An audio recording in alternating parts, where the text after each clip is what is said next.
కష్టమైన పరిస్థితులకి పరిష్కారం ఏంటండి? ప్రార్థన, ఉపవాసము. అంటే మనం ఉపవాసం చేస్తూ ప్రార్థన చేయకుండా ఉంటే ఎలా ఉంటుందంట?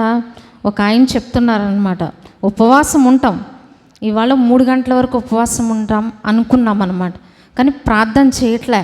3 గంటల వరకు కటిక ఉపవాసం ఉన్నాం. దాన్ని ఏమంటారంట? నిరాహార దీక్ష అంటారంట.